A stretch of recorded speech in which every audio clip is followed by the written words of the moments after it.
have a very special episode of a Stern View podcast that is in conjunction with this video.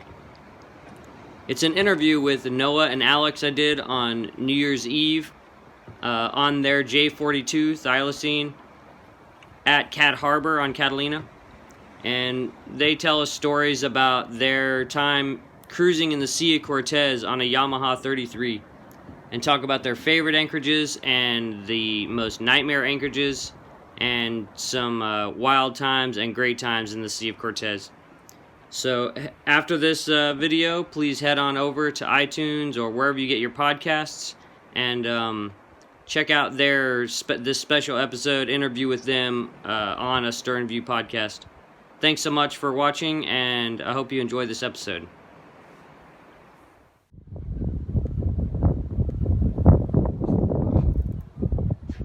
Look at that. There we have it. Thylacine. All day. On board J42. Yep. With my buddy Noah. We're eating birthday cake. Both of us had birthdays in the last 2 weeks. Mm-hmm. How you say the name of this boat again? Thylacine. Thylacine. Had a fun day sail today. It's my first time sailing on this boat. She sails beautifully, very strong. We had good winds. Do a little boat tour after this, after we finish this wonderful cake his stepmom made. And see all the ins and outs of this boat. It's really gorgeous. They're leaving to go him and his wife are leaving to go full-time cruising next year. So coming down the home stretch. So we're gonna finish our cake and then we'll show you this boat. All right, here's the boat tour. Noah's gonna show us the what's nots. So this is the forecastle. This is Al's quarters. She wanted a space where she could close the door and have a kind of an office situation and never see me. And she could pile all of her shit, and I would not be allowed to complain. That's right. That's what the lee cloths are for, right? That's what that is. I have a lot of them for that purpose here. Also, you can see the dog hair. Walter, the German Shepherd, likes to hang out up here. It's his domain. This was a head, and now this is where I store all my tools and spare sails and dog food. Is that just like goes out? That's the door aid. I told you it was cheesy. So this is my VHF cable. I didn't want to put a hole in the boat, so I popped it through the door aid. I'll deal with it when we pull the mast. Exactly. We have the living quarters here. This is the nice settees, and yeah, it's a nice saloon. Let's look at these chain plates, man. Yeah, diesel. I like that, but that is legit. Wow, that makes me think I gotta pull all those bolts. Yeah, and I pretty much guarantee you that some of these bolts are gonna be like a little bit frightening when I get them. They look good on the surface, but yeah, well, whenever I see that shit, it makes me nervous. Yeah.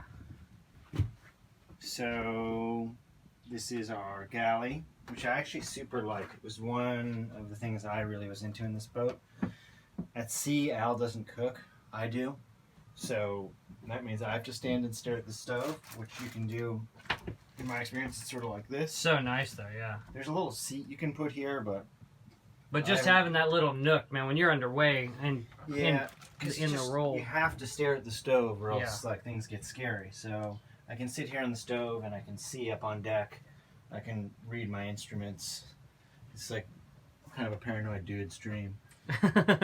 But there's a lot of shit to grab onto, too, as you move around the boat. Like, you know, a lot of people, like, it's not spacious like a lot of the newer boats. Yeah, it's true. You're not far from a handhold. There's always something to be hitting, and this table is getting rebuilt so that there's handholds on it.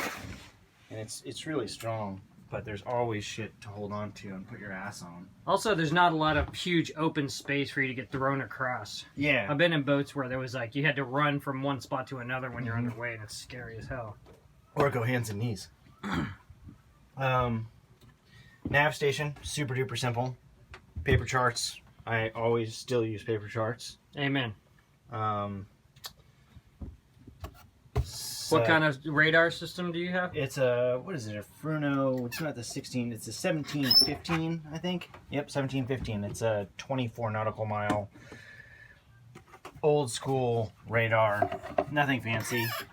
digital display. Works well. I've dealt with this particular radar a lot, so I'm comfortable with it. Older Garmin GPS that I used to replace the Raymarine that was in here. Pulled it off my old boat. It is synced up with an AIS transponder. That's nice. Was that on the boat or you put that on? No, I pulled this off the old boat. I had to have the AIS stuff for SC. All the SC boats have to have AIS transponders so that the head honcho can watch us from his place in Malibu and make sure that nobody's dying. That's great. Which also, Al loves it when I was at sea, because I was at sea every single weekend. Yeah, makes every sense. semester, she could see where I was. It was good. I've come to really depend on the receiver for all my ship traffic. Being able to get my closest point of approach with ships is like imperative. Yeah. I had just that for a while without radar, and it was too scary. Yeah. I had to be in the fog too often, and there was so much shit that I couldn't see. Radar is necessary if you're anywhere near any fire. It's just necessary, period. This is this really fancy charger inverter system, Magnum. I always just kind of got the stuff that you get at AutoZone prior to this. But this tells you all your battery stats, which is nice. And I would just get the Xantrex thing that was like that, but this seems to work really well. I'm really neurotic about tracking my amp hours. So, well, that's a good thing to be concerned with. It's from having run out of electricity a few times. And then what's the B&G? This is this old exotic wind instruments and depth and autopilot system, which doesn't function, and I'm slowly, piece by piece, pulling it out and throwing it away. This is literally the first digital SSB that was purchasable. Wow. But it's pretty good. It still works. So I'm not going to replace it. That's great. I guess you can connect it to a computer and download grid files, but apparently it's really, really confusing. So I'm not going to even attempt. Well, and you can do that sail mail and everything through there too if you really. Yeah. If you don't have like a sap line. I think I'm going to do the Iridium. Go. It's cheap. There's no thinking that I'm not going to be able to figure that. I've had to be with friends at sea doing the ham radio thing, and we're at like 11 o'clock at night or whenever the best time to do it was, and I'm just not the guy who's going to figure it out. But I do love ham radio. I love to be able to listen and communicate with people that way. You can get weather and stuff too if you really want for people around the world. Yeah, that's it. It's just listening. I listened to the Baja Net this morning on it. That's fun. Propane stove? Propane stove. It had engine-driven refrigerator, which was squirting a lot of shit out of it, so I pulled it off and threw it away. Al really wants a refrigerator, so there's going to be like one of those things you put in the back of a semi. Yeah. Just like it's like a box. That it's like you can get at Walmart. Arcturus that we're going to be sailing in Sweden, and apparently it has a great refrigeration that draws very little. Yeah, the Engel fridges use nothing. That's my buddies that went to Australia. That's what they had on their little 33-footer. Again, simple. And when it breaks, I just throw it away. Yeah. I don't actually need refrigeration for anything. Yeah, exactly. But Al wants it. Here's our ditch bag. I always kind of leave a ditch bag really close to the escape hatch. That's where it should be. EPIRB there. Just because I have gotten EPIRBs wet not being in the thing and set them off and had to call the Coast Guard. Bummer, yeah. So learned my lesson. Keep that in a dry spot. We got a life raft above us. This is, oh god, I should have made the bed. I didn't realize. It's alright. We're all sailors here. It's fine. Everybody. It's because yesterday it's both real clean compared to what mine looked like about a couple of days ago. Mine looked like somebody shook it upside down. Sailing yesterday, it was like the same as today. And Al was down here with the dogs, like just sleeping and chilling. So, yeah. Evidence that the dogs have been here. This is all, I'm changing. This is a nice big. Yeah, this is genuinely big enough for two. So nice. It's because, and this thing comes up to here. We can literally, us and the two dogs, fit in here. Amazing. It sucks when it's hot. Yeah. When it's hot. But this is the spot, too, as far as, especially underway, it's so much more comfortable. It is, because you can see the person on deck. Oh, cool, yeah. And communicate with them. Yeah, it's great. Super nice. You have to put a lee cloth in here. Yeah, makes sense. Too big, you get thrown around. Yeah, felt like I was in a washing machine before, and here's the head. Yeah, now I cleaned it with stuff today. And it still smells like a boat head. Yeah. Imagine that. Got lots of vents though. That's good. Yeah, like portholes and I like this big mirror though. You know, Al, this is her favorite head in a boat, and part of it has to do with seasickness. so it's in a really comfortable place in the boat. Yeah. But you can open all of these hatches up, right? Even when it's raining and shitty and rough. Yeah, Because especially it's this is under under the the Dodger, yeah. So, It's cool. which is nice because, like, I mean, like, you can definitely be in the head and make yourself super seasick.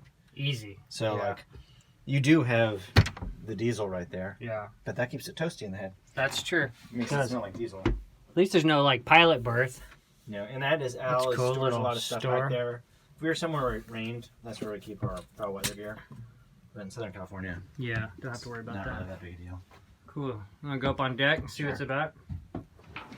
This is a huge storage locker.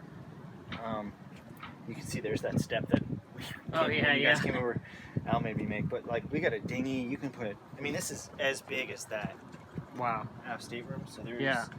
all the lines for spinnakers, jack lines, spare blocks, extra life jackets. Because that's the benefit of only having a berth on one side. Yeah, we actually definitely need this. And when we go, I'm installing another 50 gallons of water tanks here. Nice. So it'll give us 150 gallons of water. That'll be amazing. Because it's just, I'm not dealing with a water maker until I have to. Until it's full on apocalypse. Yeah. As long as you get a good rain catchment too, if it's like depending on where you Yeah, are. 150 gallons in my experience was 3 times more than we had when we cruised last time. So Yeah. I think we'll be pretty good. Nice big wheel. Yeah, nice wheel. The setup on this boat for sailing is dynamite. So, you know, when I'm driving, I sit here and I can control my main sheet here. Pain in the ass is the chip sheets. So I have 2 more winches just like this that I'm going to install right here. Oh, cool. Because then Just so it's closer. because like I often am by myself Yeah. and I still don't have, without an autopilot, I could single hand the boat totally easily. Yeah. Because then I got my roller here, my main sheet, my chip sheet, Yeah. and then this is my autopilot most of the time. Yeah. Although we almost had a really intense crash job yesterday That is- because I fucked up with this. Well, you don't just lock off the wheel. This thing won't really do it. Yeah. You know, maybe if I went to town on it, I don't Yeah, know. but- I'm skeptical that it's actually going to work. This is where the stern anchor setup goes. Right now, I don't have any chain in there. I did just find in the garbage can at the marina 100 feet of 5/16 triple P chain. So that is the chain for my stern anchor. That is amazing. Yeah. So I've got the emergency rudder that fits right there. Oh, cool. This is our that's our propane. Propane locker. You can see I've got the cheesy propane that you get at Home Depot that I've weaseled in there with a lot of towels. That's the job though. Dinghy engine, life sling. This side up, like that sign. The guy that owned this boat before. So my friend Kurt broke this boat down with me in New York. Got really upset and he taped this blue thing over here because it said "line overboard?" ? The guy that owned the boat before me ran over his mooring so many times that he had to put stickers on to remind himself not to. Oh man. But literally the boat had a whole new drive system because he had just torn the freaking shaft off the bottom of the boat by running over his mooring. That is insane. So all your main controls are here. So halyards, all your reef points, and a van control. Unfortunately, I actually think that we'd be better off having the out haul come back here rather than the van control. That'll get switched around because I like to adjust the out haul. Dancing back and forth is not the best for that. Yeah, is your main loose foot? Yeah, less shit. Yeah. It's easier to take on and off. It's true. It's like once they figured out how to do that, it seemed like a good idea to me. Here's your life raft. There's a life raft. Perfect spot for it. It's pretty simple. Put it on top of an old dog bed. There you go. Just stay put. It actually is due for service right now. Really nice tracks. I really like adjustable sheet cars. I'm a sail tweaking nerd. I like to make the boat work Yeah. as best I can, particularly in light air. So these are really helpful. Yeah. Well, you can trim them without getting your fingers cut off. Yeah, and you can it's really easy. So you can just fiddle forever with the boat, which is It's fun. super nice. It really adds a lot of speed. Like if you can get a lot of twist in the main and jib in light air, you really can get a much faster. You can get a better VMG out of the boat. This is like a squirrel's nest of lines and Yeah. shit, but it's all the reefing shit. Plus, these 2 winches here, they set this up exactly like a J44 special for the guy that ordered the boat. So all of the head tail halyards come here, which it makes sense if you're racing the boat. Having spent a lot of time doing foredeck, if you're tearing kites up and down, being able to control it from there is cool. One thing that's really stupid though is this hatch is tiny and there's not a fucking chance you're getting a spinnaker down it. Yeah, that's true, right? Because Wow. I've had a lot of times where it's like, okay, a spinnaker's down, we need to get rid of it. So like, Yeah. I mean, I guess it's dry and the forecastle is so pretty and nice. They didn't want, like, I don't know. It's strange how small that is for a boat this size. It's like Very weird. It just for anybody that has to handle a spinnaker on this foredeck, Yeah. that is like a goddamn joke. Bummer. But people then you could fit it down here, but I'm not like one dude that wants to be like stuffing a spinnaker on top of the chain locker. Yeah. Chain locker is pretty righteous though.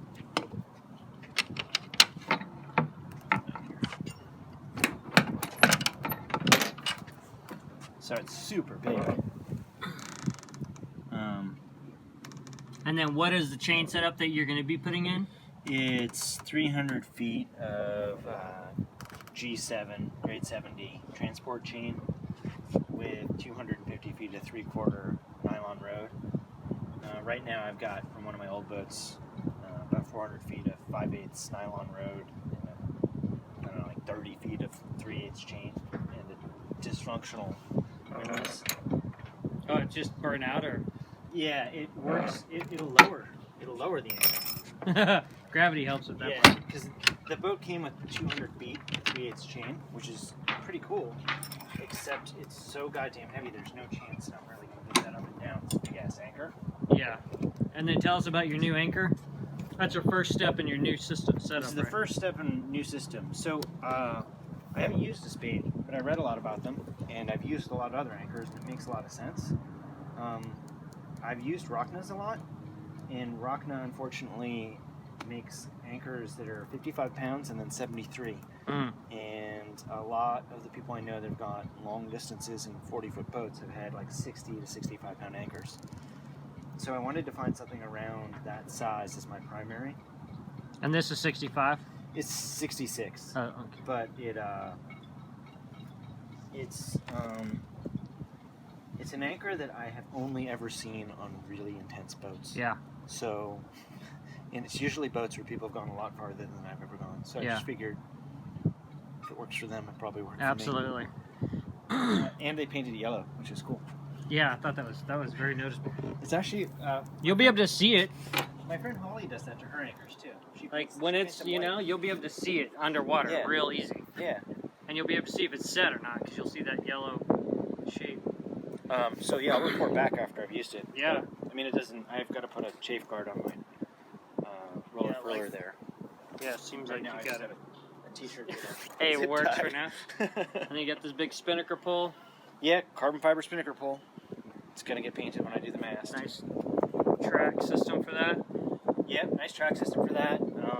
I have to add a track system for a storm trysail, which is like not gonna be that rad. Yeah. How's your mast? It's like 52 feet. And it's carbon fiber, you said? It's carbon fiber, but like not incredibly light, not impressively light when you carry it around. I bet. I feel like they may have gone carbon fiber on this more for strength and less for Yeah. weight. I mean, it's definitely it has a weight advantage in this boat, but an example of how heavy this is for a carbon mast is that the PHRF on the aluminum mast of this boat is 69. The PHRF on the carbon fiber version is 66. Oh, wow. So it's like So it's not not- that yeah. big. It's like the difference between if you do a good tack. Yeah. And then your temporary inner forestay, so you can Yeah, turn it that's- into a cutter. Yeah, it's PBO. In that, just has that clip system that I showed you, and that gets stowed against the mast when we're sailing. And there's runners that come back. It's cool. Yeah, it's So nice. God only knows how much they spent on that. Here's Bob. And then, what year? 1996. Year I started college.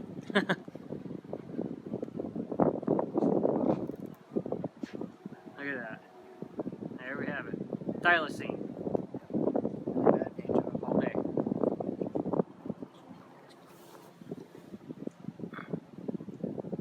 That thing is crazy. Yeah, I'll report back to you. I mean, right now it's a joke. Disclaimer: that is not seized, and there's only one shackle on there. That's not how I do it. It is that way so I could see what it was like to sail the boat with it. Yeah. Right now Yeah, I was wondering how you would have it ride when you're I mean, that's how I would keep it. Like that. That high? To see, I like a bow roller that's really close to the boat like that. Uh-huh. I don't like having things stick far off the boat that are heavy, and it puts the loads like really close. To Also the stem creates bad leverage too with the kind of tensions you have at sea. So I'm glad that fits. I'm gonna make a carbon fiber strike pad for it. That goes on the bow, you mean? Yeah, that's just on the bow because it's gonna whack the bow. For sure. And the windlass, my father actually had this idea. It's really smart. The motor of that windlass sits in this really wet area. So I'm going to mount the windlass over top of this. There's a waterproof bulkhead right here. And the motor will sit inside the waterproof bulkhead. So you'll replace that, just the motor with it, and then move the whole system back? I'll replace the whole thing. The motor, the whole thing will sit right here. Yeah. And it'll drop chain down here in the deepest part of the boat, as far aft as I can get it. Yeah. And then what are your stomp pedals for? One's obviously for the... One is for up, one's for down. Oh, wow. Okay. Crazy. Unfortunately, only the up one works for right. 3 minutes at best. And what was this? Do you know? It was an intake port for some tank that they don't fill there anymore.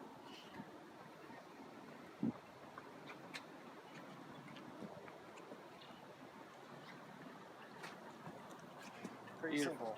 Beautiful boat. Sails great too. So Noah, talk about what you do for a living and what your plan is. God, I do a lot of stuff for a living. I teach at University of Southern California's Nautical Science program, and that was first a part-time gig and then a full-time gig and then kind of like a full-time gig and a half. But through all that, when I first moved to LA, I worked as a carpenter to make money. I apprenticed with a carpenter and then did that, paid my way through graduate school doing that, and watched a bunch of artists that I knew that were, in their late 30s then, buy crappy houses and apartment buildings and fix them up. And I saw that it wasn't very hard to do. So I did that, and that has turned into my full-time job now. But only enough that I'm going to be able to get on this boat and go away, hopefully. And then what's your plan as far as cruising plan goes? Go south. I have to go where I can live on $25,000 a year. Right. So, in my experience, that would not be a problem for me in Mexico. Hopefully Central America. I would really like to go to South America. I don't know. Cruising is... Yeah, take it as it comes. Something's going to break or you're going to change your mind. Or, right. And then you grew up sailing on wooden boats on the East Coast, right? Will you talk about that? I sailed a lot of classic wooden boats. I grew up, my father ran a research program for a private high school in Massachusetts on a 55-foot Nova Scotian built David Stevens schooner, which we owned as a family. So I was crew on that all summer, every summer as a kid. And sailed that along with a lot of other wooden boats that my dad and his friends owned around the Cape. And simultaneously I raced a lot out of yacht clubs on different kinds of dinghies and other boats and classic boats. And then, as per the podcast interview, you and Alex spent 8 months in the Sea of Cortez on a Yamaha, right? What year and size was that boat? It was a 1981, I think, Yamaha 33. It was an awesome boat. Lori Kalistad owns it now. It was an awesome boat. They were really well built. It was like a miniature, we called it a Swannaby. That is hilarious. It definitely it was done in the vein of like a swan. And it was done like, the sort of meticulous work you see in Japanese boats. And it sailed really well, but it was an IOR design, so it was a bit of a handful, like trying to drive it downhill in a lot of wind. Yeah. So thanks so much, Noah, taking me out for a day sail. This boat's amazing. I'm going to go ahead and show you guys some footage of our sail today. Went out with his father. What's your dad's name? Randy. Randy. He's a longtime sailor. He's a writer. and still sailing like crazy, collects boats. So it was fun. We had a great sail today. Yeah, so thanks for showing me around the boat. Of course. And look to getting out there more. Exciting. And then what does thylacine mean? Oh, it's the Tasmanian tiger. Oh, okay. It's an animal that went extinct in Australia and Tasmania when a lot of white people showed up and decided that it was going to kill all their sheep, so they eradicated it. That happens. And unfortunately, it was a really awesome animal. It looks exactly like my dog Roy. Oh, there you go. So that's thylacine, which is what we're sitting on right now. But yeah, happy to be in Southern California. Sailing on new boats, always a pleasure. Thank you. Of course.